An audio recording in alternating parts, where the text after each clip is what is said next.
और जयपुर के मोहाना थाना इलाके में बीती देर रात पेट्रोल पंप पर लूट की वारदात हुई है और लुटेरे दोपहिया वाहन पर सवार होकर आए थे। लुटेरों ने पंप कर्मचारी से मोबाइल फ़ोन और कैश का बैग छीन लिया और वहां से फरार हो गए। लूट की वारदात को उन्होंने अंजाम दिया है। पिस्टल दिखाकर इस लूट की वारदात को अंजाम दिया गया है।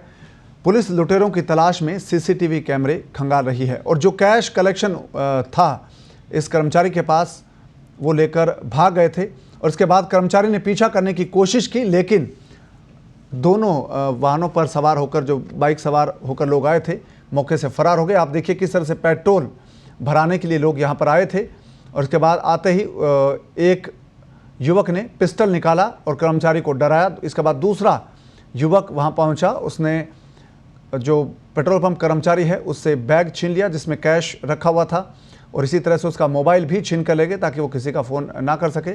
और जैसे ही ये लोग भागने लगे तो कर्मचारी ने भी पीछा करने की कोशिश की लेकिन नाकाम रहा। तो ये फिल्मी स्टाइल में यहाँ पर लूट की वारदात को अंजाम दिया गया है और आप देखिए किस तरह से किसी तरह का डर इन युवकों के मन में नहीं था।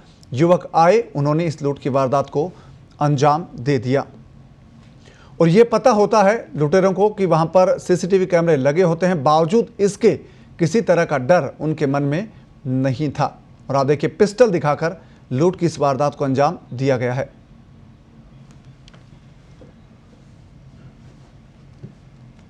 रात को करीब 1:14 की बात है। हमारा सेल्समैन बाहर बैठा था, तेल भर रहा था। इतने में दो बाइक आई, एक स्कूटी थी और एक बाइक थी। उस पर 4 सवार थे, बदमाश थे वो। उन्होंने आते रिवॉल्वर निकाला और उससे बैग छीन के ले गए और मोबाइल भी छीन के ले गए। कितने पैसे थे बैग में? उसमें तकरीबन 23-24 हज़ार रुपये थे।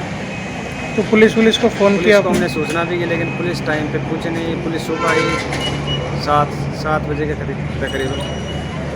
हमारा पूरी रात खौफ में निकला है, पूरी रात को परेशान रहे हम। ये रात